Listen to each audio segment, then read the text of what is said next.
Maka Nabi alaihi salatu wassalam lahir dalam keadaan yatim, di mana kedua orang tuanya meninggal jauh sebelum putra ini diutus menjadi nabi.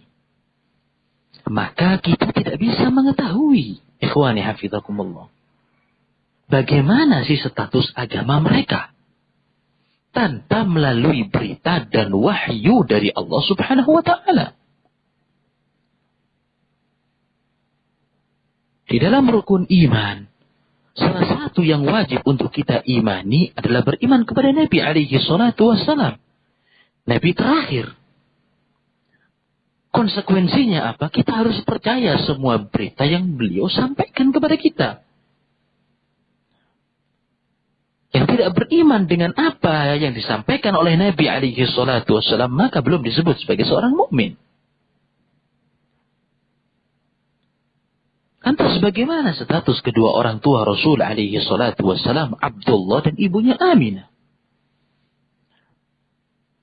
Maka kita harus merujuk kepada dalil-dalil dari Al-Quran ataupun As-Sunnah. Dan di sana terdapat sebuah athar yang diriwayatkan oleh Imam Muslim. Nah, dari sahabat Abu Hurairah radhiyallahu ta'ala anhu wa arda, bahwasanya Nabi alaihi salatu wassalam pernah berziarah ke makam ibunya. Fabaka. Kemudian Nabi sallallahu alaihi wasallam menangis. Melihat Nabi menangis, para sahabat pun ikut menangis. Lantas Nabi alaihi salatu wassalam bersabda, "Ista'dzantu Rabbi." Aku minta izin kepada Rabbku. Aku minta izin kepada Allah Subhanahu wa taala an astaghfira li ummi. Untuk memohonkan ampunan bagi ibuku. Falam ya'zan. Namun dia tidak mengizinkan. Allah Subhanahu wa taala tidak memberikan izin kepada Nabi alaihi salatu wassalam untuk memberikan syafaat kepada ibunya. Wasta'zantuhu an azura qabraha fa'adhina li. Kemudian aku minta yang kedua, izin untuk menziarahi kuburannya. Maka beliau mengizinkan kepadaku. Fazuruha fa innaha dzakirul maut. Maka ziarahlah kalian kepada kubur karena itu mengingatkan kepada kematian. Nabi SAW minta izin memberikan syafaat kepada sang ibu, gak dikasih oleh Allah Subhanahu wa taala. Karena memang dilarang seorang muslim meminta ampunan kepada orang yang mati dalam keadaan kafir. Dan Nabi SAW menangis karena rasa kasih sayang manusiawi, sangat wajar. Naluri manusia merasa cinta kasih kepada orang yang melahirkan kita. Maka Nabi SAW menangis karena mereka wafat bukan di atas tauhid. Mereka wafat bukan di atas Islam.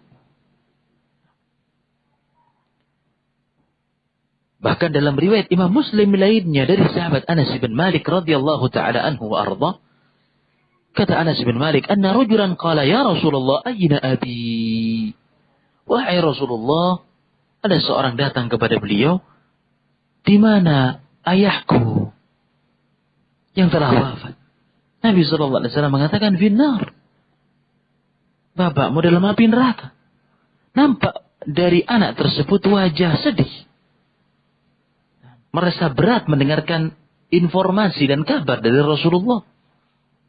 Fada'a, kemudian Nabi SAW memanggil pemuda itu untuk kedua kali. Kemudian Nabi SAW bersabda, "Inna abi wa abaka finnar." Bapakku dan bapakmu, kedua-duanya di dalam api neraka. Maka melalui nas ini menunjukkan kepada kita bahwasanya kedua-duanya meninggal bukan di atas tauhid. Karena mereka, Abdullah, Aminah, begitu pula kakek Nabi SAW, Abdul Muttalib, kanu ala ibadatil awthan, mereka menyembah berhala.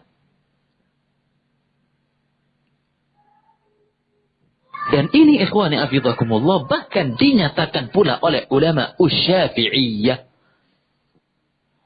Ulama Syafi'iyah menjelaskan mengenai perkara ini. Yang mungkin kita melihat pada zaman sekarang banyak orang yang mengingkari. Yang mengatakan bahwasanya ayah Nabi SAW, ibu Nabi di dalam neraka. Berarti ini melecehkan Rasulullah. Padahal telah datang kepada kita dalil dari beliau. Bahkan diikuti oleh ulama yang dijadikan rujukan pada mazhab ini. Di antaranya Al-Imam Nawawi dalam syarah Sahih Muslim.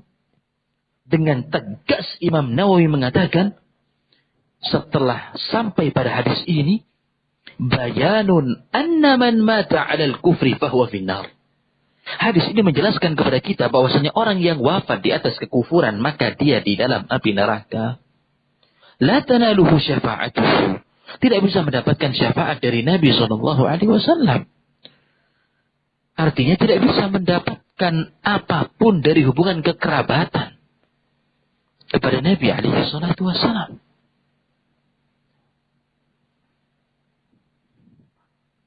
Bahkan Imam Nawawi menambahkan jawazu ziyaratil musyrikin.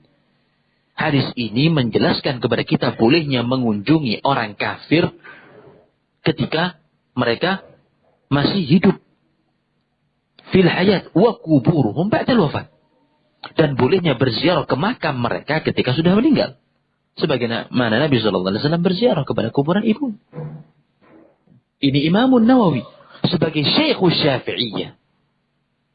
Syekhnya mazhab Syafi'i. Begitu pula Syafi'i yang lain. Imamul Baihaqi dalam kitabnya Dalail An-Nubuwah.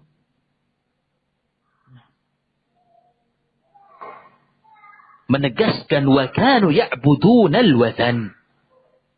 Bagaimana ayah, ibu serta kakek beliau tidak seperti ini di akhirat, maksudnya dalam api neraka, sementara mereka menyembah berhala sampai mati. Dan ini pula ditegaskan oleh Ibnu Katsir. Ini 3 ulama Syafi'iyah menegaskan bahwasanya ayah Rasulullah dan ibunya di dalam api neraka. Kenapa kok tidak dikategorikan sebagai ahlul fatrah? Maka dijawab oleh para ulama, barakallahu fikum, bahwasanya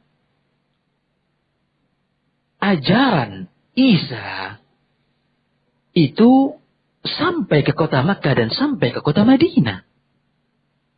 Bahkan tidak jauh dari mereka. Ajaran Nabi Isa pusatnya di negeri Syam. Bukan jarak yang panjang dari Mekah maupun Jazirah Arab. Bahkan kebiasaan mereka adalah melakukan perdagangan ke negeri tersebut. Mengambil dari negeri Syam dibawa ke kota Mekah. Mengambil ke negeri Syam dibawa ke kota Madinah. Dan jarak antara kedua nabi ini 500 tahun.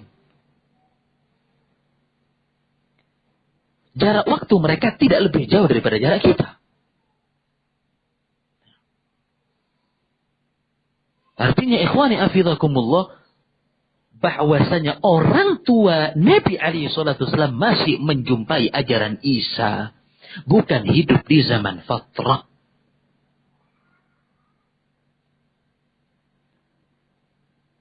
Dalilnya apa? Di sana, di kota Makkah sendiri, ada beberapa orang yang mereka masih berpegang teguh dengan ajaran Nabi Ibrahim Al-Hanif At-Tauhid. Di antaranya adalah Zaid ibn Amr ibn Nufail, yang dikabarkan oleh Nabi SAW dia berada di dalam surga. Karena berpegang teguh dengan milah Ibrahimiyah. Jalannya kakek mereka, yaitu Nabi Ibrahim SAW, yaitu bertauhid. Berlepas diri dari kesyirikan dan berlepas diri dari pemeluk kesyirikan. Begitu pula di antara mereka ahlu Makkah berpegang teguh dengan ajaran Isa alaihissalam, yaitu Waraqah ibn Naufal. Tamassaku bidin Isa. Dan dikabarkan oleh Nabi SAW, kedua orang ini adalah orang-orang yang baik, orang soleh.